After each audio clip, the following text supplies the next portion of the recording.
പ്രശസ്ത ഗായകൻ സുബീൻ ഗാർഗിന്റെ മരണത്തിൽ ഗുരുതര ആരോപണവുമായി സഹഗായകൻ ശേഖർ ജ്യോതി ഗോസ്വാമി.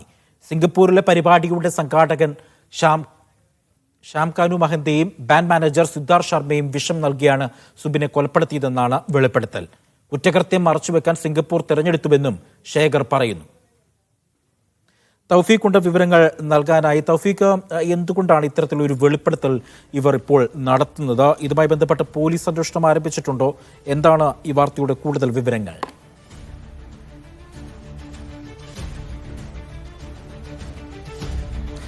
സുബിൻ ഗാർഗിന്റെ മരണവുമായി ബന്ധപ്പെട്ടുള്ള അന്വേഷണം അസം പോലീസ് നടത്തുന്നതിനിടയിലാണ് ഇപ്പോൾ ഇത്തരമൊരു വെളിപ്പെടുത്തൽ സഹഗായകന്റെ ഭാഗത്തു നിന്നുകൊണ്ട് ഉണ്ടായിരിക്കുന്നത്. ശേഖർ ജ്യോതി ഗോസ്വാമിയാണ് പോലീസിൽ ഈയൊരു മൊഴി നൽകിയിരിക്കുന്നത്. സിംഗപ്പൂരിലെ പരിപാടിയുടെ സംഘാടകനായ ശ്യാംകാനു മഹന്തയും അതോടൊപ്പം തന്നെ ബാൻഡ് മാനേജർ സിദ്ധാർത്ഥ് ശർമ്മയും വിഷം നൽകിയാണ് സുബിനെ കൊലപ്പെടുത്തിയതെന്നുള്ളൊരു മൊഴിയാണ് ഇപ്പോൾ പോലീസിന് നൽകിയിരിക്കുന്നത്. ഈ കേസിൽ ഈ മൊഴി വലിയ വഴിത്തിരിവാകാനുള്ള ഒരു സാധ്യതയുണ്ട്. കാരണം ഇതുമായി ബന്ധപ്പെട്ട് നിരവധി ദുരൂഹതകൾ ഉണ്ടെന്ന് സുബിന്റെ കുടുംബം തന്നെ നേരത്തെ വ്യക്തമാക്കിയിരുന്നു. പിന്നാലെയായിരുന്നു പോലീസ് അന്വേഷണം ഉൾപ്പെടെ ആരംഭിച്ചത്. അതിനിടയിലാണ് സഹഗായകൻ ഇത്തരമൊരു മൊഴി പോലീസ് നൽകിയിരിക്കുന്നത്. ഈ മൊഴിയുമായി ബന്ധപ്പെട്ടുള്ള അന്വേഷണം ആരംഭിച്ചതായിട്ട് ഇപ്പോൾ അസം പോലീസ് അറിയിക്കുകയും ചെയ്തിട്ടുണ്ട്. പോലീസ് ചോദ്യം ചെയ്യലിനിടയിലാണ് ശങ്കർ ഇക്കാര്യം പോലീസിനെ അറിയിച്ചത്. ഈ ശങ്കർ അസം പോലീസിന്റെ കസ്റ്റഡിയിലാണ് നിലവിൽ ഉള്ളത്. ഇവന്റ് മാനേജർ ശ്യാംകാനു മഹന്തക്കെതിരെ അന്വേഷണം വേണമെന്ന് സുബിന്റെ കുടുംബം നേരത്തെ തന്നെ പോലീസിനോട് ആവശ്യപ്പെട്ടിരുന്നു. അതിന്റെ അടിസ്ഥാനത്തിലാണ് അസം പോലീസ് അന്വേഷണം ആരംഭിക്കുകയും അന്വേഷണത്തിനിടയിൽ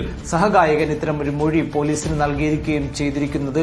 ഈ സ്ഥലം തെരഞ്ഞെടുത്തതിൽ ഉൾപ്പെടെ വലിയ രീതിയിലുള്ള ദുരൂഹതയുണ്ടെന്നാണ് ഇപ്പോൾ ഈ സഹഗായകൻ പോലീസിനെ അറിയിച്ചിരിക്കുന്നത്. സിംഗപ്പൂരിലൊരു പരിപാടി നടക്കുന്നതിനിടയിലായിരുന്നു സുബിൻ കൊല്ലപ്പെടുന്നത്, മരണപ്പെടുന്നത്. അതിന് പിന്നാലെ വലിയ രീതിയിലുള്ള ദുരൂഹതകൾ ഈ കേസുമായി ബന്ധപ്പെട്ട് ഉടലെടുക്കുകയും ചെയ്തിരുന്നു. എന്തിനാണ് ഇത്തരമൊരു കൊല നടത്തിയത് എന്നതിനെക്കുറിച്ചുള്ള കാര്യം ഈ മൊഴിയിൽ പറഞ്ഞിട്ടില്ല. പകരം വിഷം നൽകി കൊലപ്പെടുത്തുകയായിരുന്നു എന്ന് മാത്രമാണ് സഹഗായകൻ പോലീസിൽ ഇപ്പോൾ മൊഴി നൽകിയിരിക്കുന്നത്. കൂടുതൽ ചോദ്യം ചെയ്യൽ പോലീസിന്റെ ഭാഗത്തുനിന്നുകൊണ്ട് ആരംഭിച്ചിട്ടുണ്ട്. അതിനുശേഷം എന്താണ് നടന്നത് എന്നതിനെക്കുറിച്ച് കൃത്യമായി അറിയാൻ സാധിക്കുമെന്നാണ് അസം പോലീസ് ഇപ്പോൾ അറിയിച്ചിരിക്കുന്നത്.